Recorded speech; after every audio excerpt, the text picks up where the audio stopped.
Hi, everybody, and welcome to the Vintage Computer Collectors Zoom Catch-Up for December. Before we begin, I'd like to mention that this is being recorded so we can put it online for others to enjoy. As there's no one new in this group so far yet, let's just go around and see what's been happening. Over to you, Horst. Well, as we discussed before the recording, I think for a bunch of us, this has been a very quiet month. I've mainly just been trying to catalog what I've got, start looking at moving some of it on, dug out a bunch of Socket 7 boards that I'm looking to distribute around the community. Got these 3 lovely Mac 2CI Logic boards, which are now nice and shiny after Bruce Rain was kind enough to ultrasonic clean them. So I'll be recapping those as soon as the last of my caps arrived, because one of the caps I ordered was the wrong value, so just kill me, am I right?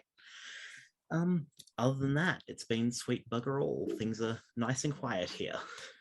Cool. Who's next? Well, short and sweet. Jeez, I'll go. Sure thing. Sure thing. Yeah, I'm a car enthusiast, so I watched Bathurst all day.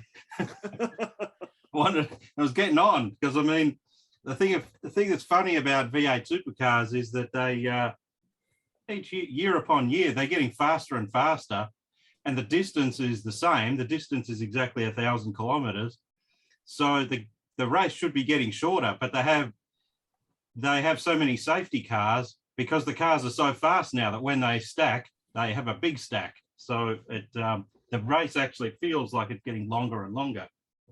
That's enough about cars. So is Holden or Ford the team to back at the moment, especially since neither of them, as I understand, actually make cars anymore? The Holden won, and I think the Ford came second. So that's about right. It's really going to be between those two makes, and maybe Stuart can confirm it. But I think next year is the last year of the Commodores, and then the year after that they go into the Camaros. I sort of lost interest a few years back when the cars were sort of like, they didn't really represent what was made and driven in Australia, but that's been for a long time. So yeah, no, fair enough. But in other news, it's been a weird 2 weeks for me. Anthony, you may remember there's a gentleman who used to always get the table across from us at Bundoora, the swap meet guy. I was going to say elderly grey-haired guy, but I mean, that's, could describe we all myself or Stuart or any number of us. So he contacted me over just as COVID was finishing and or the lockdown was finishing, and he goes, I'm tired of doing this. I want you to come over here and buy everything off me. And I'm like, mate, I don't really care for modern stuff, and that's all you seem to bring to the swap meets, though he does spend a lot of time talking to us at the swap meets, and he has been in it for a long time, and it does find what we do fascinating. So he goes, no, I've got some older stuff here. There's some older stuff. Come over and have a look. So I went and had a look, and I cut a deal with him for X amount of dollars, and the deal is that I take everything. So I've got I've done 2 out of 4 SUV loads of stuff to get it home. But in amongst it, I've found so far, I think 8 flip-top XT type computer cases, computers with the flip-top cases. IBMs or clones? Clones. Yeah. 386s and 486s, again with flip-top cases. Some Dells, some DEC PCs, 386s, 486s. I got a CGA monitor from him. Some Power Macs. Rather mainstream stuff compared to what we're doing. But every so often I'll pull a box out and look through it, and there's mainly crap and some interesting stuff there. So I'm sort of having fun with that at the moment. And in there was, unfortunately, on the plus side, it's a Mac SE30. On the downside, it doesn't do anything. So which is pretty standard for SE30. I think they Corroded battery or something. yeah, that's probably needs all its capacitors changed. There's a Performer 400. Anthony, can you tell me, is that I know it looks like an LC? Is that an LC 2 or 3? C2. Yeah, it's just a crappy LC with a different name. Yeah, okay. I thought that it didn't look like anything special about it, but I mean, $100 is $100, is about what they go for. What I like about those cases is they're so durable. I mean, you could just touch them and they would never fall apart. And they would just, the plastics are just phenomenal. Just so stuffed. Yeah, I know. They're horrible.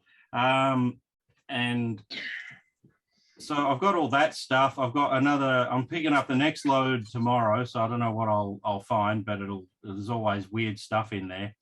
One of the boxes I got, you may recall last meeting, so the last Zoom we did, Jason Weber bought off me a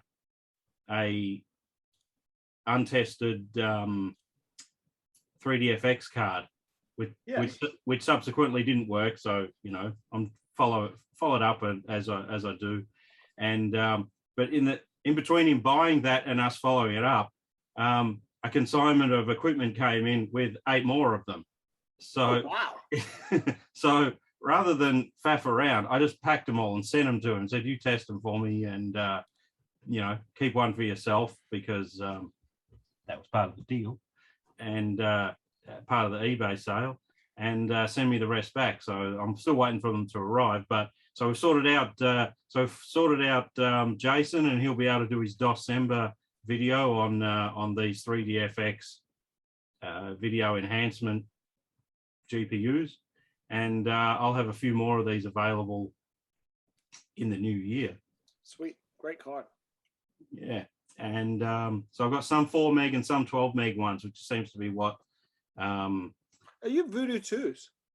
I think so. Yeah. Yeah, because the original one I think was 4 meg, and the Voodoo 2 was 12 meg. 8 or 12. I only had a Voodoo 1 back in the day, and I loved it. 4 meg. Yeah, those ones I got, some of those. So I got another one there which I can't test, even if I wanted to. And trust me, I'm not feeling like testing much stuff at the moment, because it's not like Christmas. But I got one called a Can Opus. Pure 3D? Pure 3D.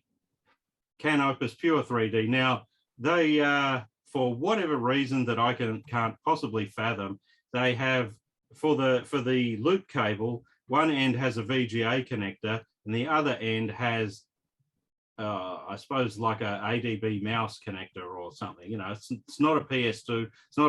It's not a Nigel knows what I'm talking about. It's not a PS2. It's not an ADB mouse. But it's a similar. It's a mini DIN. Mini DIN, and I don't know. I figure that I'm probably even I'm not going to be able to find the cable. I reckon I might have some of those.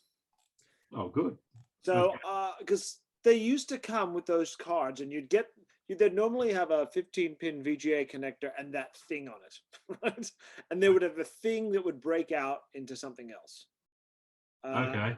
I'm going to go have a look and see what I have, but I reckon I've got something. And they were just garbage, because you'd get them with the 3DFX card sometimes, because I'm pretty sure I had a Diamond 3DFX card, and it had no, it didn't.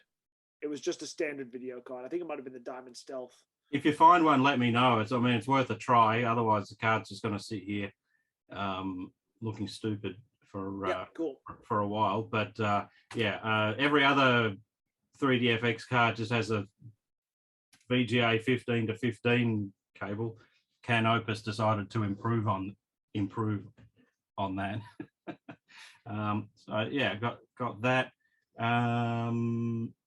We've got a lot of other kind of late 90s, early 2000s, middle of the range stuff. So yeah, having a bit of fun with that. Got so many AT and mini tower computers. I normally strip them out and sell them for parts. If you've ever seen my eBay store, it's pretty obvious that's what I do. But I've gotten some which are pretty good. Like there's a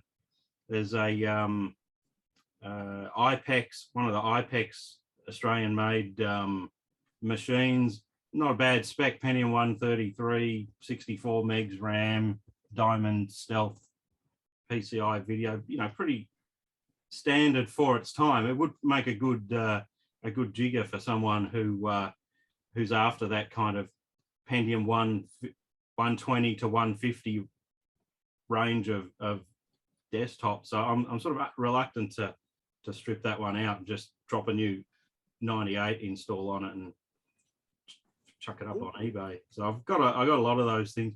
And just before to stop monopolizing this this thing, Anthony's going to say, hey, there's only 8 people here, monopolize away. Absolutely. I'm sure. Yeah. The first one I opened was great because it had one of those little silver Pentium MMX stickers on the front, which everyone remembers those. And then when I took the lid off, it's got 2. It's got a rare Soyo motherboard with dual Pentium 200 MMXs, and I sort of I've sort of patted myself on the back because of course it's the last word in performance. Who needs a Core i9 when you've got dual Pentium 200 MMXs? But of course it has one of those. Everyone has a different name for them. I call them a Dallas RTC, but this thing has Odin written on it. On the downside, it's got an Odin. On the plus side, it's in a socket, so at least it can be prized out and replaced for about $11.95 plus shipping and handling plus 3 months delivery from China. And I put it up on eBay yesterday and it sold today, so that was a nice find. But I'm just trying to think. What was weird was when I pre-tested that machine before stripping it out, it was running Windows ME, which is a complete waste of everything, because I'm pretty sure ME is not a dual CPU operating system. It would need to run either NT4 or 2000 to actually take advantage of its dual processors. Is that right, guys? Correct. Not entirely. Oh, No? Okay, I'm always interested in alternative. Okay, this gets real weird. I don't know if any software was developed that could do this, but because Windows 98 has basically no protection at the heart, no protection between device drivers doing weird things, you could theoretically write code that while running on a uniprocessor OS was able to leverage both CPUs. Is that because Windows ran over the top of DOS, isn't it? That's probably why. Yeah. But there is an example of this in macOS land where you have the dual G4s and macOS 9 can't use them, but Photoshop can. It's the same principle. You can write software that will use both CPUs when the operating system itself doesn't know how to. Yeah. So I don't know if Quake 2 did. So I don't think that they would have got the benefit from it. Got a driver for it. I'm pretty sure the only operating system that came to mind of being early enough and dual processor is NT4. So I put that in the advert. I hope I didn't sort of. How much did it sell for, Mav? Sorry? How much did it sell for? $250. Oh, that seems cheap.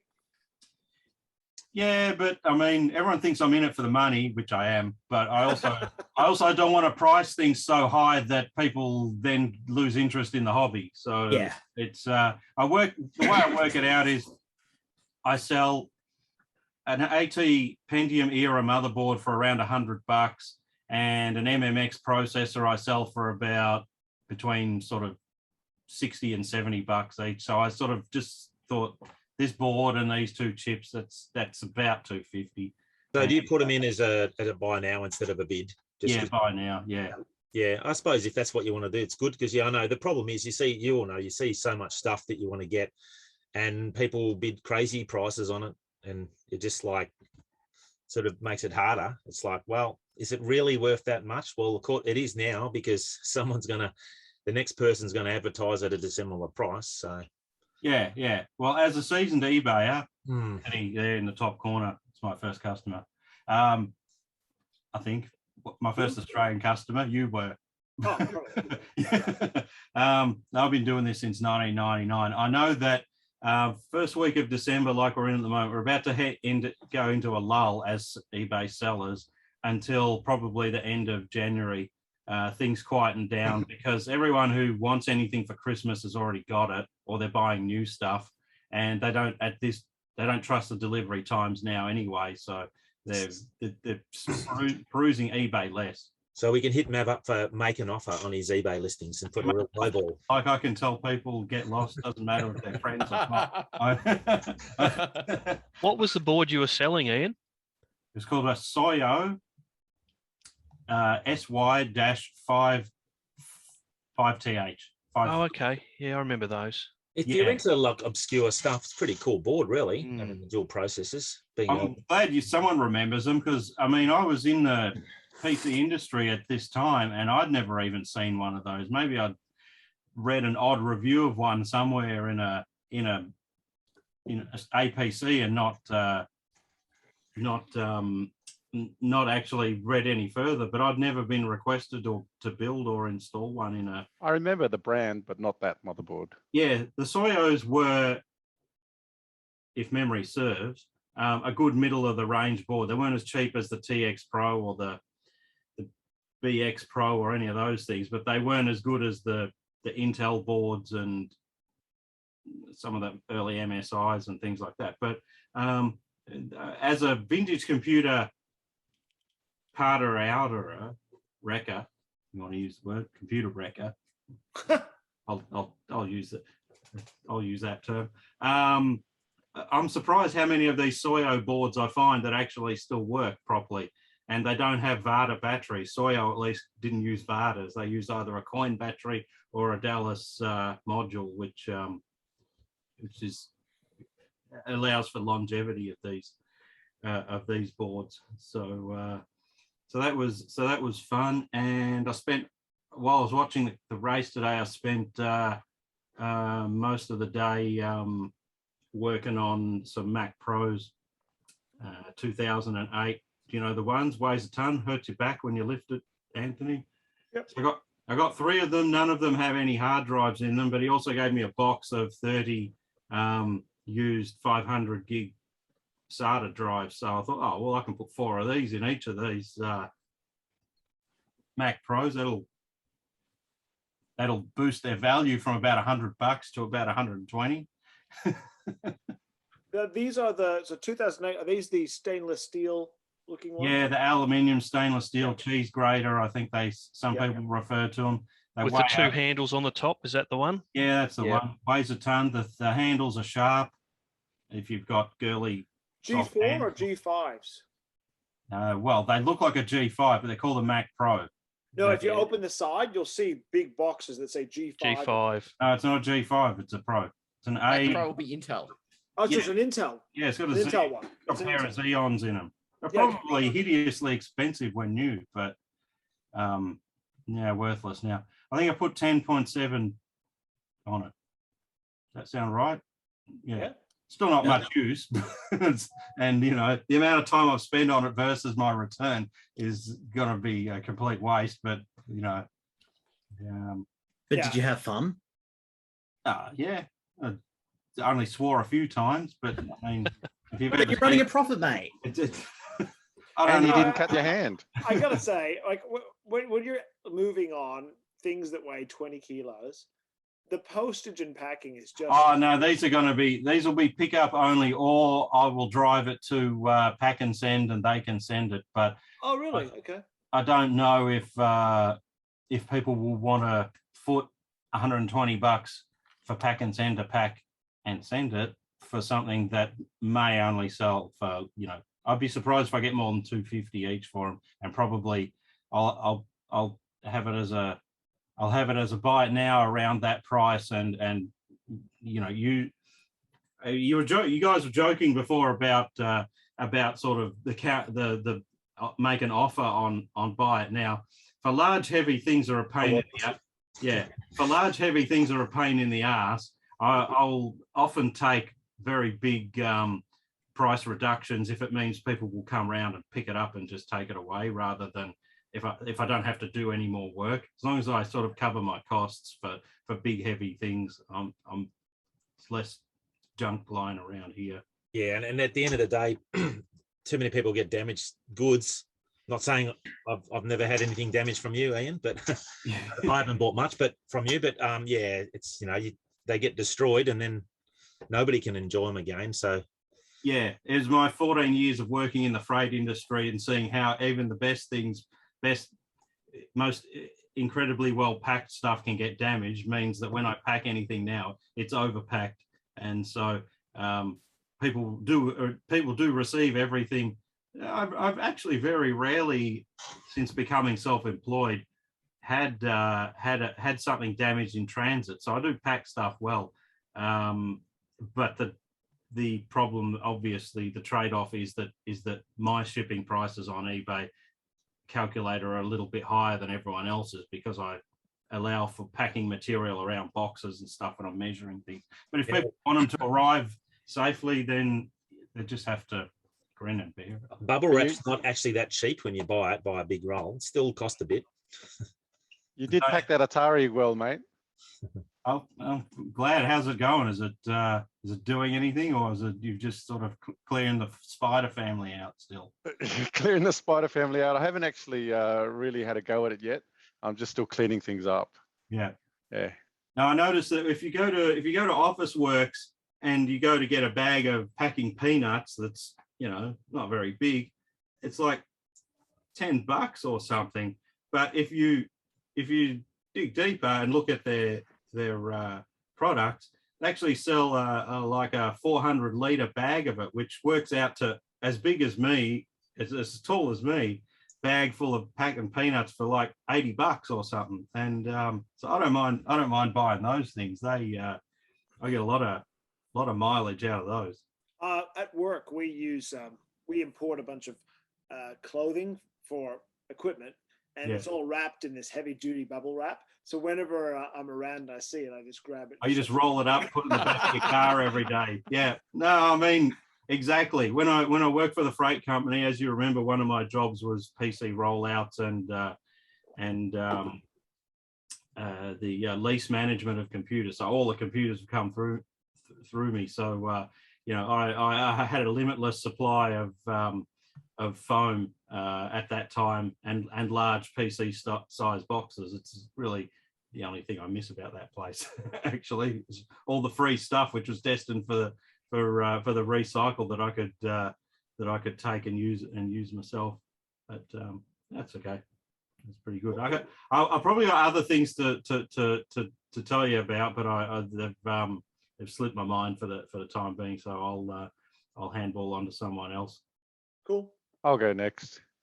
So yeah, look, I haven't done too much. Like Horse, just doing cleanup and stuff like that. But I did manage to pick up a Philips CM8833 2 monitor recently, and it works really nicely, with the exception of that power button, which I understand regularly breaks, so that you actually have to keep you have to keep pushing it in or use sticky tape.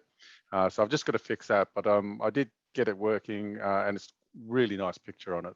So I'm pretty happy. I've just got to clean it up. And then I'll have that next to that Atari and that Amiga of mine. Cool. Other than that, that's it. Like Mav said, coming into Christmas, it's sort of time to stop looking to buy stuff. Although I did hit you up, Anthony, earlier for a joystick. Hey, at least we've moved on. At least we've moved on from the exactly 0.04 millimeters off giant balls. I don't know if we've moved on. How many of you got those? How many of those have you got left? I want 10 of them. I want 10 of them, and all 10 are useless. Hey, Anthony, which cat's that's watching along That's with Horton. That's Horton? That's Horton. The buttons is here. Okay. So since I'm you got something to say, Ian? Yeah, I was just going to say to Anthony, I've also got one of those monitors here with the stupid button, and I was sort of umming and ahhing about how to deal with it.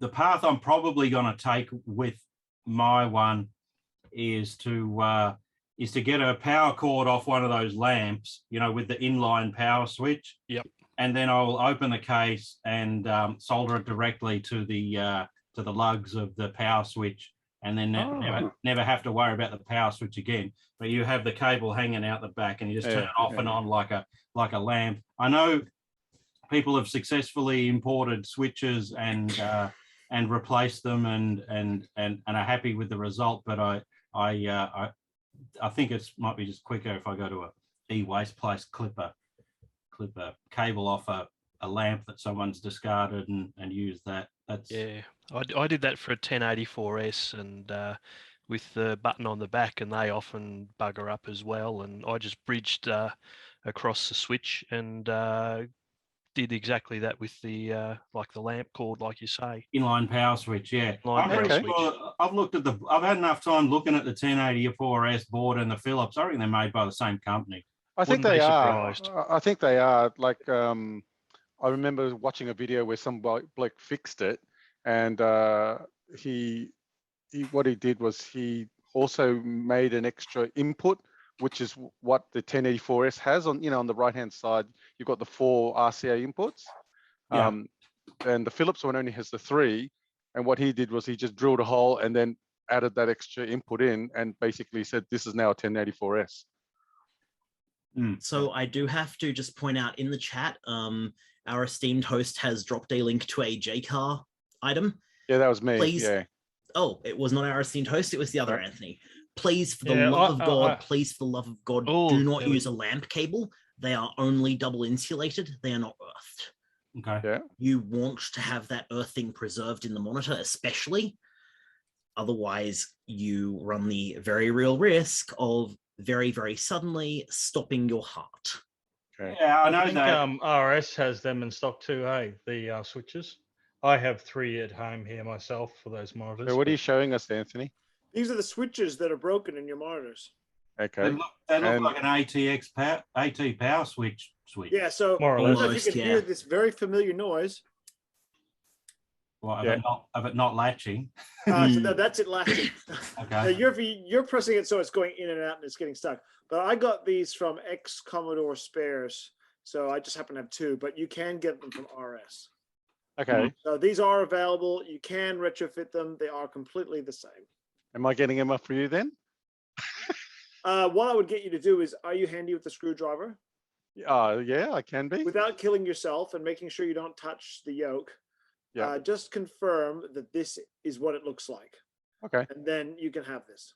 All right. I'll message you shortly. Yeah, Thank you. cool. No worries. They're normally about $15 to $25 a single okay. unit. I haven't looked. That's why, I just know that it's an issue, and I saw a video of somebody fixing it. For the 1084 with the button on the back, my historical workaround is get a toothpick and jam it in between the plastic and the button. That's That very was working technical. me. Non-conductive.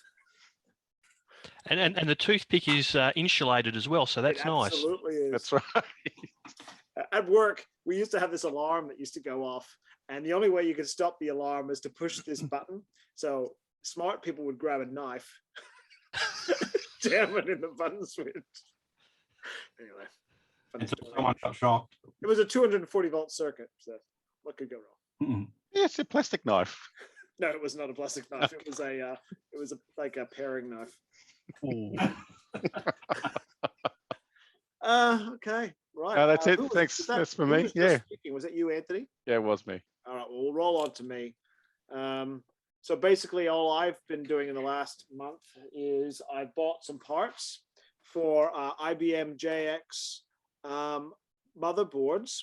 And this is, I want to build an interface that allows you to run PC Junior cards in IBM JXs. You can do it. They are compatible. No one's made one. I wish I had some skills where I could go online and make the PCB, because I know the paths I need to go, but I don't know how to do that. One day I'll figure it out, but I'll make a I'd be prototype. willing to help with that task. I have Really? experience with PCB routing. I have no idea what I'd be doing. I would love a hand. I might make a hand prototype first, just to prove the concept, and then I need to say this needs to go here, this needs to go here. But that would be a lot of fun. I sold a lot of stuff on eBay, so I was successful in getting rid of the VZ300 for a whopping $202 for the non-working VZ200, so I was pretty happy with that. Yeah. I've just been moving a couple of things on. I ordered a ZX Expand Plus. They're awesome. They are awesome. Have you got one? Yes, I have. Okay, so I just got it from whatever the gentleman his name is who makes them. So Yep. he's making 3 right now, and mine's one of the 3. I ordered, and the reason why I did that is I wanted to get a keyboard interface for this thing because it's god awful, right? So I wanted to get an AT keyboard on it. And then so I ordered this device, which I thought gave me a keyboard interface. And it says, No. So I opened up, I got the thing in the mail, thought, oh yeah, it's got an ESP chip on it, ripped the thing open. Where do I plug this thing in? You must plug it in the Z Expand Plus. Guess what I don't have. So, so then I ordered the Z Expand Plus. I also bought a Coleco Atom, which will be my number 3 Atom, which is currently sitting with David right now. He's probably going to show it on the screen. No? I can do that. So if I I- bought this. It's sitting in Geelong. Does it work? We have no idea. So you've still got 3 Coleco atoms that don't. I've got 2 Coleco Atoms that don't work. that don't These- work. So There it is. 3 times the charm, is it? Or That's right. So here's number 3. With any luck. So I did have once a Coleco Atom, and I didn't use it. So I decided I'd liquidate it, and now I want it back again. I was This going one to is say, actually, I helped you organise I found someone offered me a Coleco, but it was closer to you back, must be 18 years ago, I think. I reckon that was the one I bought. Yeah, and It was in Endeavour Hills. yeah, that's the one. And did it work? Yeah, it worked. So you got rid of the working one And then I And, bought it back and- again. and subsequently bought nothing but junkers. That's correct. Love your work, mate. Yeah, I'm doing great. Doing great. Anyway, so there's Atom number 3. This one is different. So the other 2 are standalone PCs. This one is the expansion module for the Coleco Vision. So you need a Coleco Vision, and then you plug it into the front of it. So that's that particular model. I Other actually, than that- I actually have a Coleco Vision, mate. So if you want me to try and test it, I can do that for you. Well, I can say if you blow it up. That's why I haven't touched it yet, mate. I paid $1,000 for it. You serious? No, I Moly. did not. But I'm going to tell you that, so that if you blow it up, that's how much you owe me. He paid 1,500, mate. 1,500. Oh, 15. Yeah, no. So Oh, that should be a bit of fun. But I mean, do you have a working Coleco, Adam? I don't know. I've got a No, do you have Coleco. working Coleco Vision. Sorry. Yes, I do. I don't have a power supply for it. I've been trying to think about building one for ages, never got around to it. But I've also got the Atari plug-in for the ColecoVision as well. So from a friend, I saw something called a Cole USB, which is an adapter that'll basically take a USB power supply to drive it. Oh, Yeah. Cole USB. Yeah. I will throw. I just threw one of the things in chat, so you can take a look at that. I saw that around. I mean, I don't have any Coleco gear, so I don't know how good a thing it is, but that might save a bit of hassle because they're Oh yeah, weird power supply on them. they are. Successful cyber attack on a Oh, U.S. hang on. bank credit. Could you hear that? I, Whoops. That was a YouTube video going in the background. And there's one other thing I wanted to share with you guys. I was watching YouTube the other day, and there was a video there that was interesting about building your own 1581. So for those who don't have a Commodore 1581 drive, I saw that. you can actually build one with, well, not modern parts, but with parts that are easily got. And yeah, I don't know if you guys want to have a look at it. Here's the YouTube link, and you also get the ads that you beautifully heard online. Peter. So that's there, but it's worth a look. Personally, I don't know anybody who doesn't own more than one 1581 drive, so it's probably not useful for anyone here. I've got one, so that's the. I think the thing I found interesting with it is, if I remember correctly, you could also use like PC drives as well, Yes, as opposed to just the 351 Commodore, drives. Yeah. UTech drive. Yeah. Yep. So So yeah, which is great, and great video. not familiar with the guy who did the video. I've never seen any of the stuff before, but interesting nonetheless. And he built it from a kit. It was all public domain. I think he got it from GitHub. And yeah, no, really good, really informative. And that's all I have. Who's next? I might as well get it done quickly. I really haven't done much this month. I've mostly been I've had some busy stuff with the day job and video stuff. I've been trying to just finish up the last few videos of the year before I take a holiday break. So I really haven't done much. I mean, I'm still waiting for my Concerto cart for the 7800, which has at least made it to Australia. And I ordered some games from Atari Age as well for it, and they've only just shipped, so I'm probably not going to get them before the new year. So yeah, it's been pretty dull on my end. But hopefully the holiday, I'm hopefully going to try and pick up getting back to doing some SpecNex coding. I kind of had this stupid idea to see if I can finish the Bagley tutorials and try and write a little game for it before I start getting back to video stuff in the new year. Cool, that would be great. I have to ask, is being a YouTuber worth it? Sounds stressful.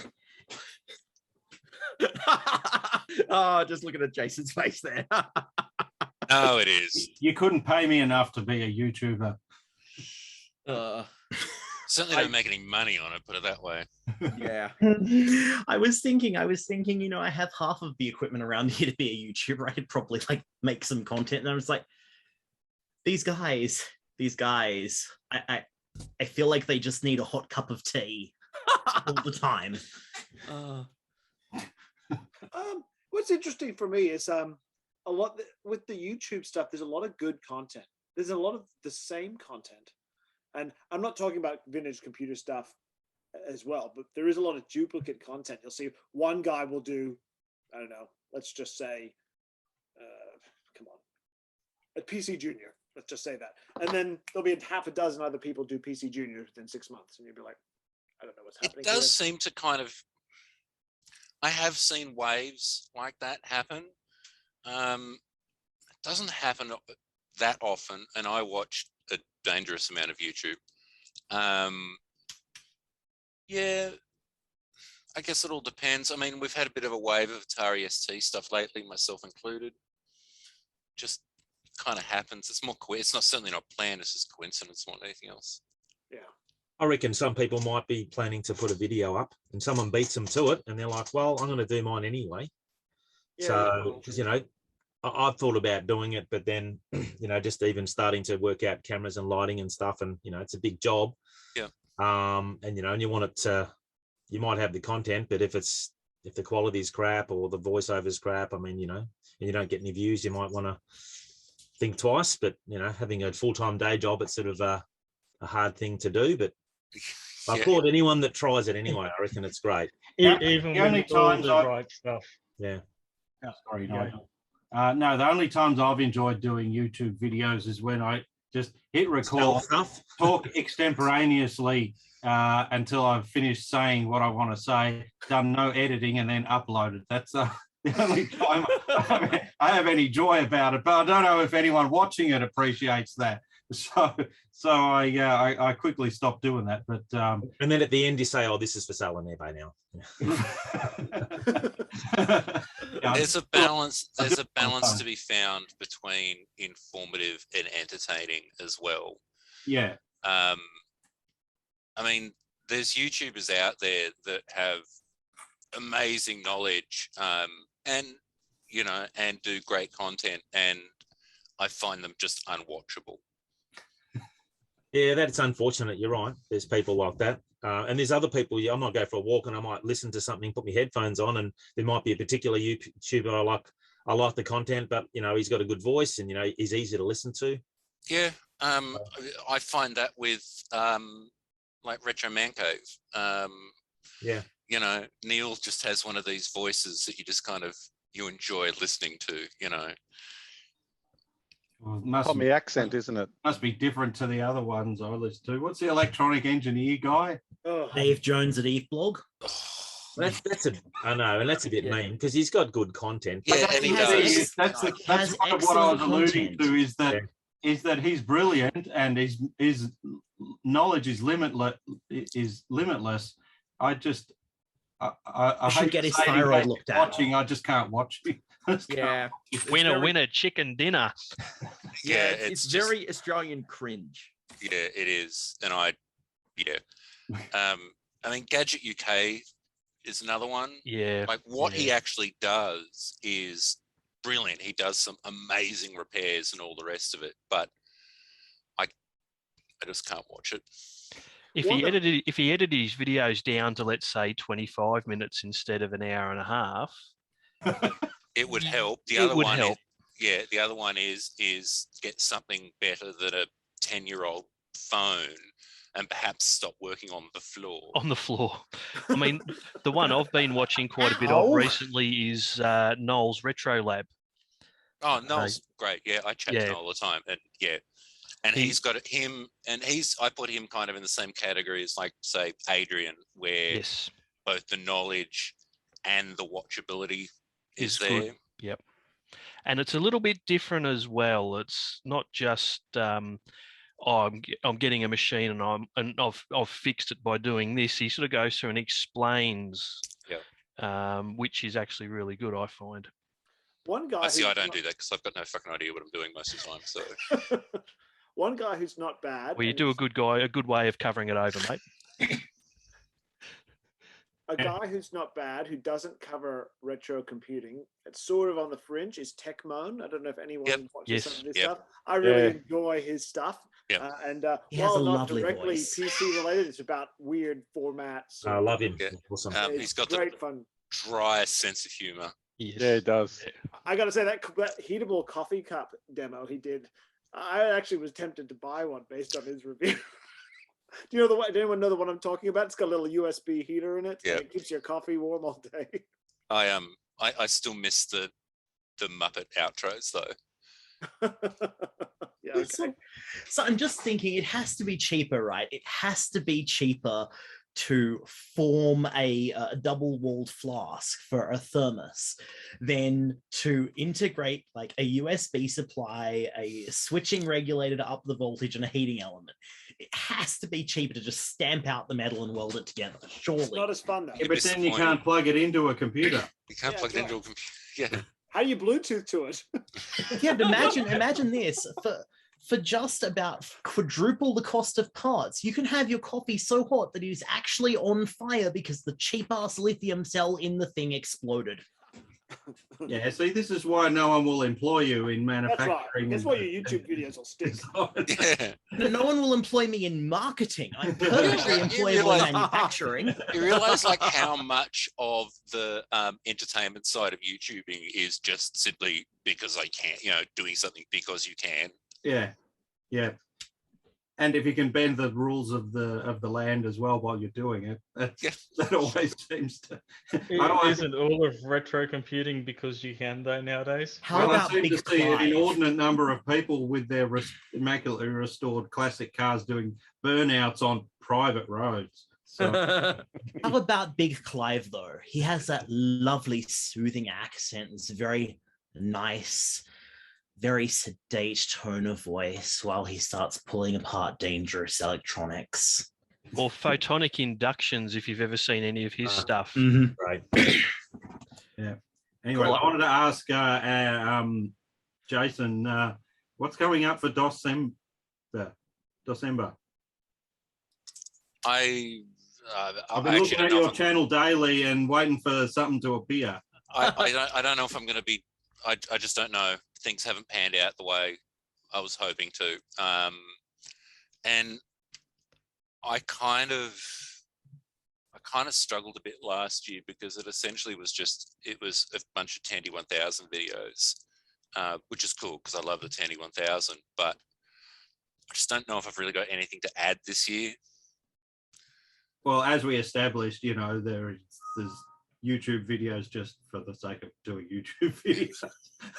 True. But yeah. If I'd thought about it, I should have just hung on to one of those, even if it was just for a week or so. If I'd hung on to one of those voodoo ones, then I would have had something. Yeah. Well, I'll tell you who's hanging on to them is Australia Post because I still haven't arrived back. Seriously, I sent them. Yeah, I know. I sent them express.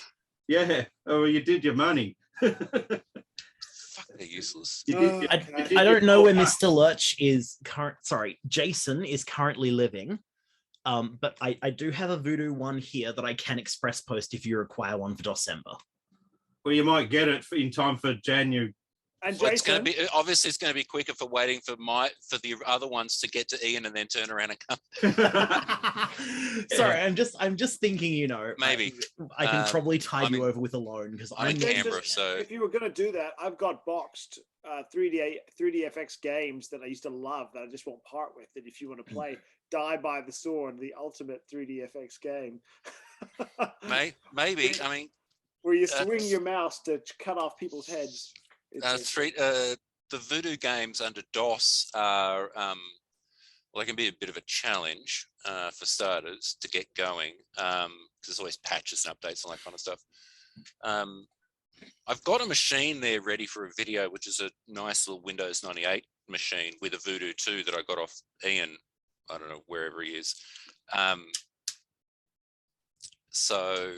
it's not really DOS. So I've got a suggestion. Maybe, I don't know if it's been done before. I don't know if you guys have seen the website pcjs.org.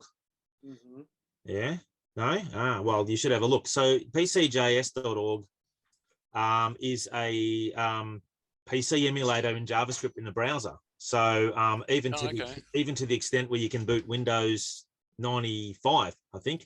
But if you boot DOS in that, you're doing it through the browser, you can actually import disk files and so forth. So it'd be cool if someone did a video on that, seeing how useful it would be. yeah, I guess I could do a video on DOS Bien as well.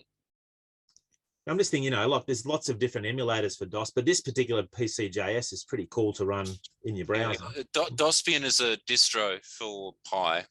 Oh, okay, yeah. Well, I actually sent an ESP32. There's an ESP32 that's come out that's supposed to run DOS as well. I've seen. Yeah, but this is Combian is like just a image boot kind of thing for DOS. It needs a bit of a configuration for Pi, and I think I've got a Pi 400 around here somewhere, so it's a possibility. Yeah, that site you referred to, Stuart. Yeah, it was the first time I've used TopView and OS2 1.0. What's awesome is you can run it all in your browser. So when you think about how crappy TopView might be, you can see it in real life. The multitasking DOS system that IBM developed before anything. It's terrible. But, it's worth a look. Absolutely. Now, just to get back on agenda, so we've really wandered. We had an agenda? I'm hereby going to delegate to the next person. It's going to be Stuart. All right. So I've got this lovely mouse here, and it needs a ball, right? And it's it needs a bit of ball. Everyone looks at Anthony. No, but you were talking about it before. I don't know if I've shown you you guys this before, and I actually bought this a while ago. It's actually a Russian mouse. Oh wow! And it does have a ball. I mean, I haven't got my verniers handies. It does. Looks a bit smaller than an inch. Is it a 1-inch ball? Oh, I haven't got my verniers. I do have one here. I can measure. But anyway, and it's got a weird connector on the end. This sort of it's just got, well, it looks like a ribbon cable type of connector like you have on the end, but I'm pretty sure it is PC compatible. So one day I will connect this thing up, and in typical fashion with Russian stuff.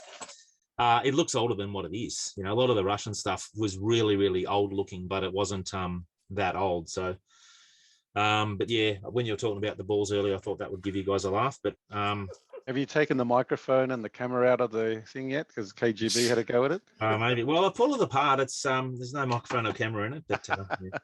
Yeah, but are there any weird strips of metal that if you point a radio transmitter at them just right, will bounce back the phase of what's in the room? Yeah, that's how they prefer to do it, as I understand. Well, I haven't plugged it in yet, so we'll see. Look, I haven't really done much, to be honest. I did get, which I put a post online. I thought was funny. I was at an op shop the other day, and I got this little box of cards. Yeah, it's the video cable, so it will for recording any video from any video. So there's your scan converter. But what it had in there was like, I think it was about $8 or something, but it had some nice, the DIN cables, so for things like my Terrace 80s and stuff like that, and just some other vintage stuff I had. So I thought that was pretty cool, and in the original box. So I'm guessing, I don't know, Ian would probably know this. in the olden days, they had the DINs, right, for stereo equipment. Is that the same pinout for any of the, like a Atari stuff, like a TRS-80 Model 100 or Model 1 or anything like that? Do you know by any chance? Well, what? So the DIN, is it a 5-pin 180 degree? Oh, that's a 6-pin, that one. There's a 5-pin with the normal. There's one of those. Yeah, that's That's it. That's 180 degree. 180. And then there's this, and then there's that one, which is 6. Looks almost Commodore. Looks like That looks Commodore Commodore-ish. Zero A Commodore also looks like a Zero Coleco cable. joystick. They're not going to be much use on a TRS-80. Well, look, I mean, I've got some old vintage hi-fi equipment as well, so that's probably going to work just for normal. Have know. you thought about ringing up that support number on that? Oh, box? the Actually, yes. 5-pin one. I wonder if the 5-pin one is a Because maybe is the they can 5-pin tell one you. a reel-to-reel in or reel-to-reel out? A lot of them used a 5-pin DIN on the back of the hi-fi. According to the manual, it just says 5-pin RCA to DIN 5.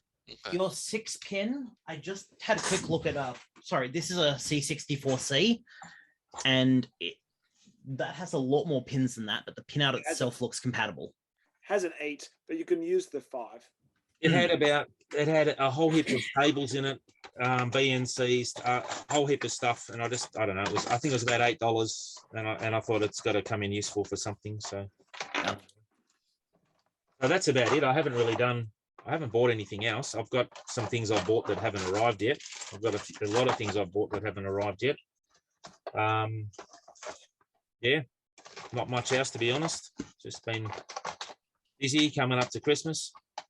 Cool. Good stuff. Nigel, what have you been up to? Oh, well, it's been, what, 2 months, I think, since last I chatted. It was October. Yeah, so since then I've been working on some streaming PCs, doing some builds for them, to try and do some Twitch streaming in the next month or two. Yeah, going to have a machine basically every era, so XT all the way through to probably a Core 2, leaving out maybe a Pentium 2 and maybe a Pentium 4. Oh, We'll cool. see. Cool. Or Yeah, Pentium 2s. They always get forgotten. I like the They do.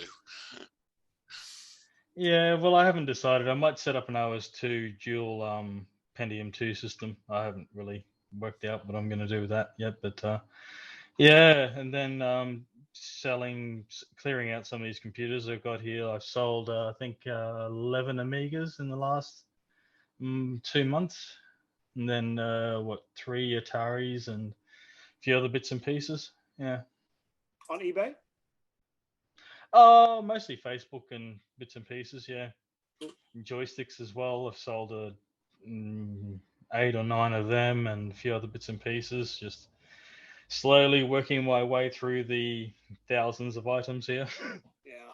By the way, thank you for the chips and the joysticks, Nigel. Yeah, not a problem, mate. Yeah, Cool. slowly getting them out of the house.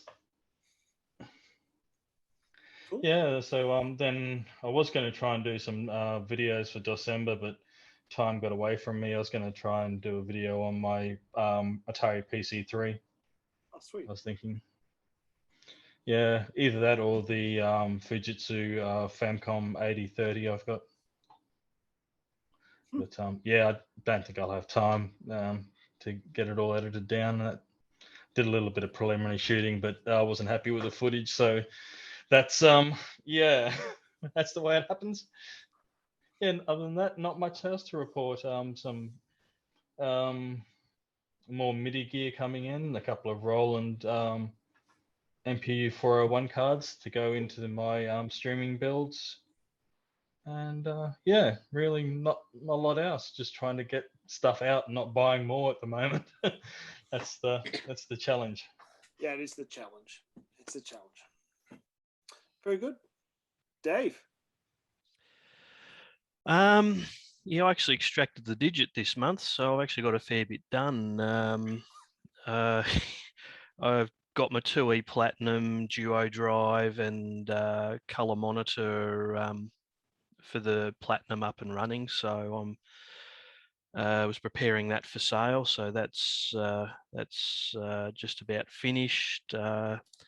Mac Plus running, Sinclair QL. Put a Vampire V4 in my Amiga 500, which has given it a small kick in the pants, to say the least. And I built a mechanical keyboard for my ZX81, which doesn't need any extra bits and pieces. It just plugs straight in the back. So my question on that is, a photo I thought I saw of that was just a bunch of crappy little buttons that you press. That was before I actually put the Oh, you got keycaps. Oh yes, and Ooh. it even has came with the stickers to put on there. And Can you show that again, but just hold it up for a few more seconds? Sure, I'll just get the interface out of the way. So, oh, that's pretty damn neat. That's much better. And if you don't mind me asking, what's something like that worth? Oh, I got it from David Stevenson. Oh, the high nimble, yeah.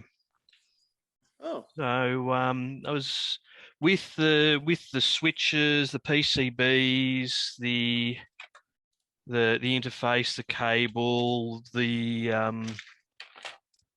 and the stickers. So you've actually got, so you can obviously see the ones that I've used, but then the ones that are left on that side are for the ZX80. And then the ones on this side here are for the Spectrum. So it'll actually work on pretty much all of the Sinclair computers. I think it was about 150 or something like that. When you say it plugs in the back, so it doesn't plug in where the keyboard normally goes. It plugs into the expansion port, doesn't it? That's correct. And it also has a pass-through as well. Oh. So that's the front of it there. So it goes into the edge connector that's on the back of the machine. But if I spin it around, you have a pass-through. Oh, sweet. So you can still enjoy RAM pack wobble and all the good stuff that you would have with the does it have that listed in the features, does it? No, that's a standard feature, mate. That's a standard feature. Hey, he's a smart fellow, that guy, isn't he? Oh, absolutely. Absolutely. And he was also good enough to, he was talking about last month, he was talking about making PCBs for his VIC-20 because he was not happy with the keyboard. Yeah. And I sort of said to him, I said, yeah, look, that's something I'm keen on because I have a small modicum of double digits of VIC-20s of varying different types. And so he was with that, he sent down a couple of the PCBs and the STLs for the support brackets as well. So does he have a website? Yeah, the high nibble. But that's David McNaughton. Stevenson. Okay. Unless I'm completely screwed up and mistaken, which is a distinct possibility. I think you've got the IMSI 8080 creator and David Stevenson mixed up. Okay, you might be right. I don't know. Okay.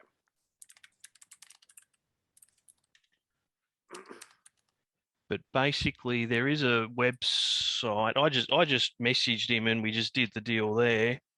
It's called ZX81 Keyboard Adventure. That's the one. .com. That's the one. Wow, cool. So, and very happy with it. I actually built it myself. So he'll actually build it for you if you want. But, that's actually the domain name. I was actually... Yeah, that's actually the domain name. I thought I was just Googling the product name. Yeah, there you go. Wow. All right, he's probably a smart guy too. But anyway, I was talking about my nibble. Yeah. So, all right, well, I got my wires crossed then, but hey, it is what it is. I've been watching Bathurst all day, so even though it was on the TV, I was just going to blame petrol fumes going to my head. So, what else? No, not a lot else actually. Not a lot else. So, you've picked up something for me. Yes, I did. I picked up that Atom, which looks like it's in absolutely gorgeous condition. And what's the story with the person who was selling it? So the story was, and I don't know. Because the guy didn't know anything about it. No, and I don't know how you came across it. I did see a post on Facebook somewhere, but it was a storage locker or whatever. Storage Wars. Yeah, just about, I think. I didn't really ask whether it was theirs or somebody else's or something like that, but there was still another trailer load of stuff to go. So, and there was stuff everywhere at this place. It was pretty spectacular. So, Cool. I asked about any other computer stuff. He said, no, that was it. So, Cool. Great. No worries. Thank you very much for that. no worries. Not a problem, mate. All right. So, who have we got left? Jason, what have you been doing, man? Things, stuff. After what was it, like 6 weeks or 8 weeks straight of doing nothing but Atari ST stuff, I decided to take a bit of a break. And I picked up an original Xbox that I've been playing with. Oh yeah. Did a video on that. And just to clarify, the Xbox is 20 years old now, just to make you feel old. Mm-hmm. So yeah, that's been fun, something a bit different. But then a few days ago, my Ultra Satan showed up for the ST, so I've been backing on that again. But I ordered from Latharak his Ultra Satan. Well, actually, I got it through Retro Hacks, but his Ultra Satan Mini. Unfortunately, when you buy it, it's just a PCB. There's no case, and there's no case been designed until now. Because I'm not having a bare. I don't like having just bare PCBs hanging out the back of computers. So, yeah, I made a little case for it. Cool. Which works pretty well. I think I've actually heard of them being shorted out via the lack of a case on them. These, okay. Yeah. I saw a post about it. Certain models of the Ataris, if you plug them in, they can short out on it might be Just the on the Mega shield. STE. Oh, okay. Yeah. I think it's the Mega STE and some other model, I think. Well, I've just got to wait to hear back about a couple of things, and then I'll be sticking this up on Thingiverse. So, yeah, and it's a nice little machine. I got Reese from Control Up. Reese sent me just a backup copy of his SD card. But I need to learn how to set it all up properly. But yeah, it works. It's great. It's got like, I don't know, I think it's got like 5, because the hard drive, the thing is the hard drive partitions are so tiny, but you can have like a bazillion of them. So it's got like a bazillion hard drives, which is a bit messy, but yeah, so that's been kind of cool. Cool. Other than that, no, that's been it. And Greg? Oh, not a lot. Finally got the CIA chips for the 500, so they're installed.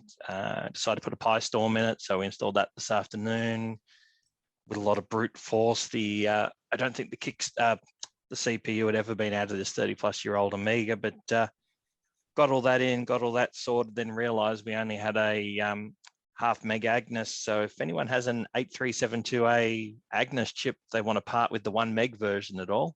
8372. A, yeah. We'll be back in a minute. Oh, hang on. Is that the one that's a fat Agnes, I think? That's the fat Agnes, yes. Yeah, it still fits in the revision same board have you socket. It's a revision 5. I thought you needed at least a 5A. No, it's you can put a 1 meg Agnes in a revision 5, but there's a lot of jumping through hoops to actually access the chip memory. Well, I've still got the half meg expansion in there, and from a YouTube video I watched today, there's just a couple of modifications to a break 1 connector sold to the other connector. It's on a 5A board. Yeah, or a 6A board. or a 6A board. I Yeah, think there's 6A more. board. There's more more on a screwing. 5. Yep. Yep. 8372A. I might make contact with you later, Anthony. If you have 8372Bs, that's the Amiga 3000, Agnes, and they're worth an absolute fortune. So remember I what's so told you I special got about that ex-Commodore repair stock? Yeah. Yes. This is it. Yep. So the 8372B is pin compatible with the Amiga 500 and Amiga 2000s, and it will support 2 meg of chip RAM. Okay. What's the 8371? That's the That's the half 512K. meg. Yeah. I got 3 of those. Yep. Yeah. I can give you a full. But if it's worth anything to, once you get up and running, a meg of chip and then the whatever stupid amount, 128 meg of that you can fast. load up on the PyStorm of slow RAM. It runs WHD Yeah. fine. Yeah. Works I've with got a revision 6500, which I got off Nigel a couple of years ago, and put the PyStorm in it. It had a 1 meg Agnes in it, and yeah, I can run all the WHD load stuff I want. I've got a GoTech in that one as well, but this one we decided to keep with the original floppy. And if we can, once you've got the PyStorm in there, there's no real need for the GoTech. No, and that's the thing. But the floppy drive we had problems with in that first Amiga. But if I can get this one up to a mega chip, then we'll be laughing. Everything else is running. It's got the 3.2 kickstart running and hard drive images and all that stuff. So I might message you after, Anthony, and just see what you're after for it. You would have to tell me because $5. So does the PyStorm have any issues with demos or the like? PyStorm's got lots of issues. PyStorm, it's not a perfect system. There's lots of little lurks and quirks, and I expected it was basically a soft core running on an ARM. It's very exactly much what a it work is. in progress. Yeah. But it's not just, well, see, at the moment it's branching a bit as well, because they're also working on the EM68 as a replacement for the current CPU Emulation. and the EM68. I don't know what they're currently using, but the EM68 so far eats and is way more compatible and faster, a hell of a lot faster. But it also, because the other thing is it gives you, the stupid amount of fast RAM, but it also gives you virtual SCSI. Don't know if network's working yet. RTG's also supported. RTG, and they're working on being able to, because at the moment my 500's got both it and the RGB to HDMI in there, so I've basically got 2 HDMIs. But they're looking to take the RGB to HDMI and feed it into the camera port of the Pi 3, and then being able to basically mix the two, so you can switch between normal video and RTG on the fly just through the one HDMI cable.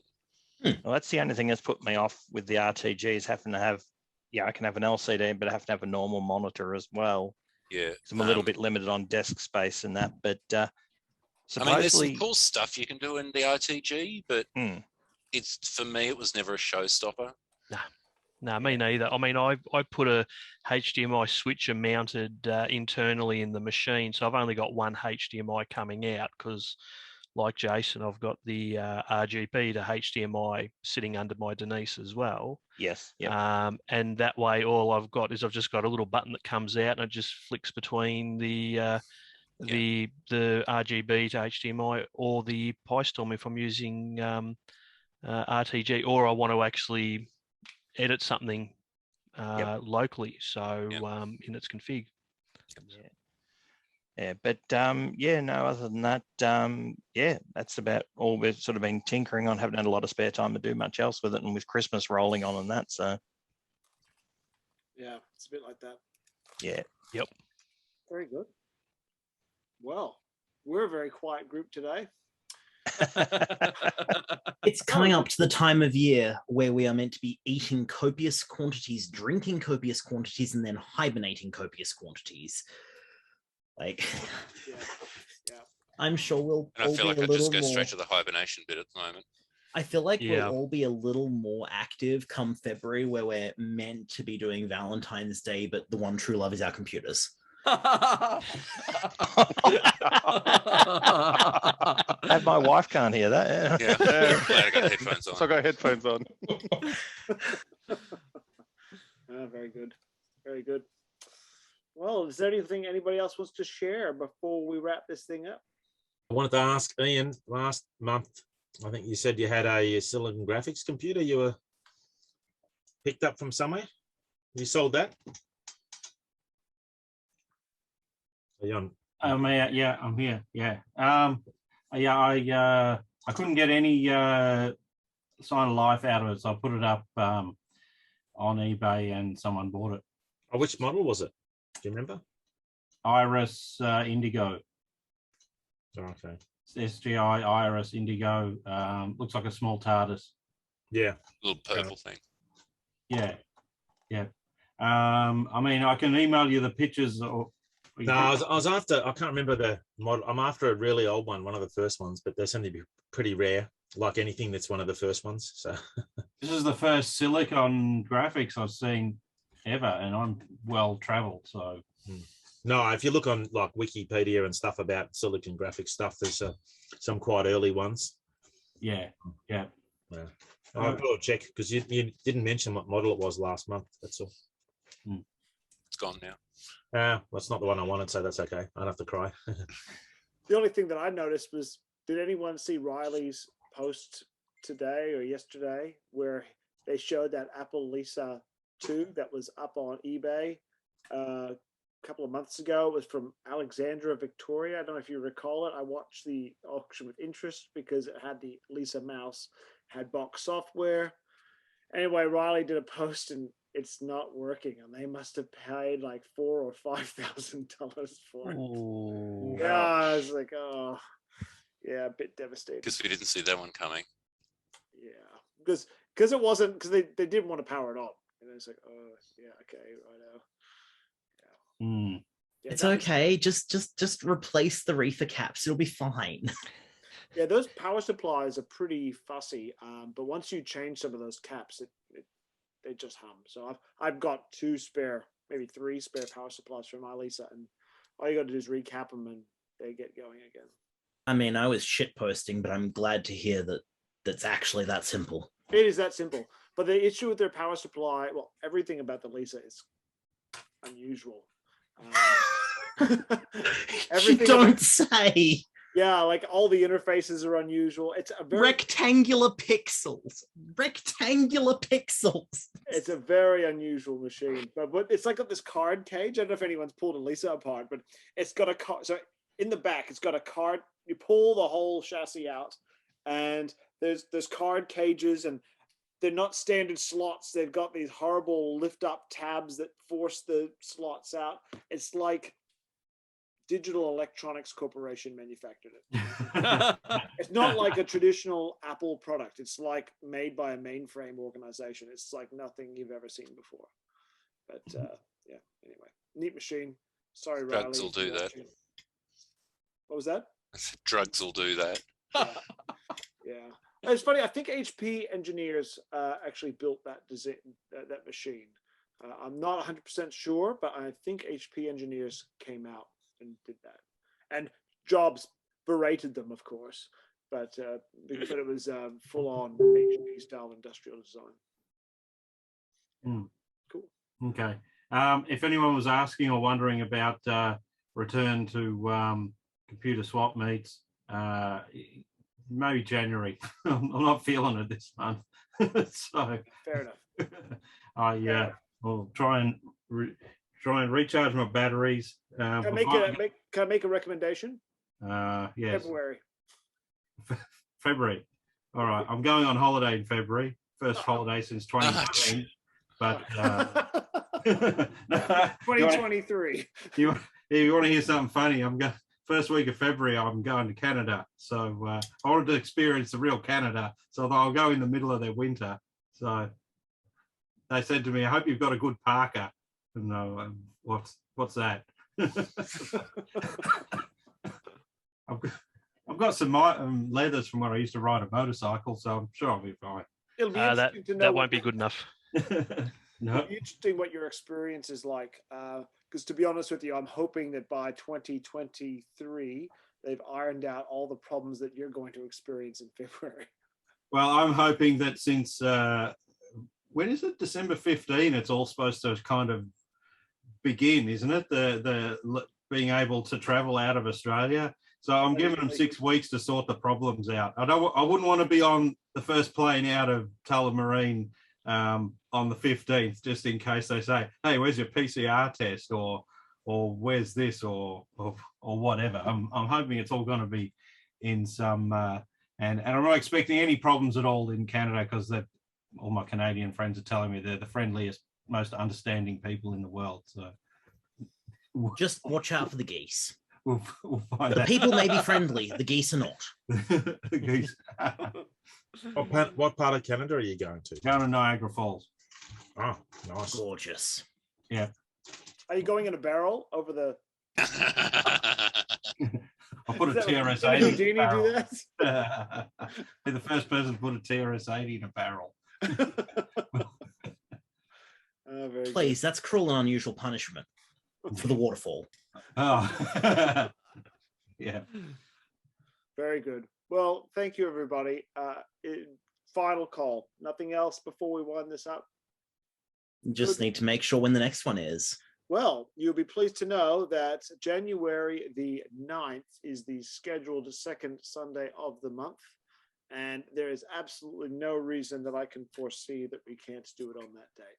So 9th of January is the proposed next Zoom session. And hopefully we'll get a bigger turnout. Although I can't say I'm complaining about a 1 hour and 23-minute Zoom session. It's pretty good. I think the last one was 2 hours, 59 minutes of recorded time. So Yeah, that is our longest. I had to last month. I had to bail. I'm just like, Are you complaining because it took too long to upload the video? Oh, Bloody yeah. NBN. Yeah, upload slower than download. Absolutely, it does. One of the Coleco crew, one of the Coleco podcasts, I've got to make sure I get the right one. So I'm going to say one of them because I don't know which one, has their fortnightly or whatever. And it regularly goes for more than 4.5 hours. And wow, even I can't, it took for I can't manage those ones. you talk about Cocos for not only just for 4 hours, but for 4 hours regularly. That's the thing, yeah. You know, I mean, I go to Tandy Assembly, I do all sorts of things, keynote speaking and stuff there. I can talk about this stuff to a bunch of, people that are interested for maybe 2 hours, but 4 hours, 4 hours or more. Yeah, it's so they're committed, they need to be committed. I Do can't they stay remember. on topic, or they talk about things other than Cocos? Oh, I don't know. They've got in jokes and all sorts of things, and it's just like, okay, well. I can't remember Now which one it is, but I there's feel like I'm watching a click that I'm not being clued in on. So there's I know one of the Coco podcasts I know doesn't like me much. Oh no. It was from was it the first set Tandy? I think I did a bunch of Coco stuff, and they got the shits because how dare someone do Coco stuff without reaching out and talking to them first? Oh, okay. Well, that's all the more reason for doing, for going out on your own and doing it. Yeah, and that was their attitude. It's like, how did you do? But then other people did it as well, and like they were calling out, like Clint from LGR and all this kind of stuff, just going, "You didn't come and talk to us first. How dare you do that kind of shit?" And I'm just like, "Fuck off." Yeah. See, this is why I say, you missed earlier, maybe, Jason. I was saying that the only time I like doing YouTube videos is when I do them unedited and rather crapulent, actually. And Well, so you can do them so badly that no one will even criticize you or wish they'd invited you to their the thing. You know, in your way, it's a sort of a tip of the hat to you that you're actually doing a good job. That they're reaching out and saying, why don't you reach out to us? No one Yeah, reaches that out. I'm actually being noticed, I guess. Yeah. Cool. All right. Yeah, well, before we wrap it up, I just want to wish everybody a Merry Christmas and a safe and Happy New Year. You know, take care. Absolutely. Thanks. We'll definitely be talking. Thank you. I think the project over the Christmas period is to get our various old computers to sing Christmas carols in the worst, most disjointed, demented dissony possible. All right, that's our challenge for anyone here. Record your random vintage computer playing a Christmas carol and upload it to the group on Christmas Day. That's a pretty good idea. Why not? That's a fun little idea. That's a pretty good idea. Find the Okay. most broken SID you can get your hands on to make it sound terrible. Well, I need to get my Commodore 64 to power up first. When I was a kid, my dad used to get these things called Jingle Discs, and they were for PC. The 5 1/4 inch disc, they'd come in like an envelope, and every year there'd be like Christmas carols on a disc, and that's all it is. It's a crappy All through the PC speaker. Yeah, all through the PC speaker. So Beep, yeah, beep, beep, beep, beep. yeah. Or actually, sorry, go on. No, you go. I was going to say, I remember reading somewhere that you could actually load up some software on your 64 and you can actually make your 1541 play music by head movement and all that. Grinding itself to Yeah. death. You've seen the Thingo demo from a couple of months ago. The demo where Yes. The Where disc they drive control basically- demo. where it loads onto the drive and you disconnect the serial link. That's and, the one. Yeah, and plug it into a monitor and it does Atari 2600 style bit banging to give a mono composite display. Nice. And where we're going to post these files? In the group. Just stick them in the group. You go to Facebook and upload video. Yeah, just upload Is this a file. the same Facebook that I can't find that Zoom? Yeah, all right. So what we're going to do is we're going to have to tag Anthony and Yeah. all the posts. In all of them. Anthony Kwan and every single. Oh no! But what that's really good. So now that we've got an extra hour and a half, you should get on it now. Record the video. Got no excuse. I'm going to get the machine up and running first. I'm So gonna what be does doing have this- the worst sound chip other than a PC speaker? Maybe a VZ300. Your Joke. 20's not fantastic. I reckon I could beat you all if I could be bothered doing it. You'd have to guess how I'm going to do it though. Something on Are you on going to an do the inside. thing where you Yeah. get them? Are you going to do the thing where you get a computer to put out AM? Like Yes, medi- yes. So you get an AM radio and you stick it next to my IMSI, and then it causes interference and plays music over the radio. Yeah, it's basically interference. So I've got a program that can do it already. Oh. And That's cool. in the code, the song that it plays is "Fool on the Hill," I think it's called. And by the Beatles. and it actually Great. has the hex bytes you put in for each note. So what it does is it puts the CPU in like a loop for a certain period of time for each note. So the program's about 40 bytes, and then the rest is the actual music. So it's quite painful to do it, and I'm quite lazy. So, but yeah, I might see if I can try to do that. It would be pretty cool. Anyway, I just thought it'd be a fun I'm little thing gonna- for Christmas Day. Yeah, no, it would be good. Yeah. Maybe I can make my Epson MX80. Like I'll hook the Nux up, like hook up the Epson MX80, and maybe I can drive the MX80 to make music.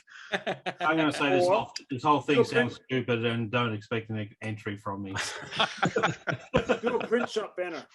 I know that your little Grinch-like heart is going to come round last minute and produce beautiful, beautiful Christmas cheer for us. I believe in you. Maybe you could just monologue a carol on your YouTube video. Yeah. All right, great. Well, I expect 10 videos. So I expect to see them. Actually, we shouldn't wait for Christmas Day. why don't we just have like the 12 days of Christmas? No, because then we're going to get started earlier. Yeah, because there'll be an extra participant. I'm going to need between now and Christmas to. No, we'll stick them all up Christmas Day. I think that's Christmas fine. Day. We'll schedule the posts. So Okay. what we should do is we should schedule the posts so we don't forget it. Oh, this is getting way too difficult. I've already forgot it. All right. I'm going to end it and say everyone get their stuff done. Have a Merry Christmas. We will see you in January. Nice to see you. Merry Christmas. Merry Bye. Christmas, Christmas, everybody. all. Christmas, Merry everyone. Christmas.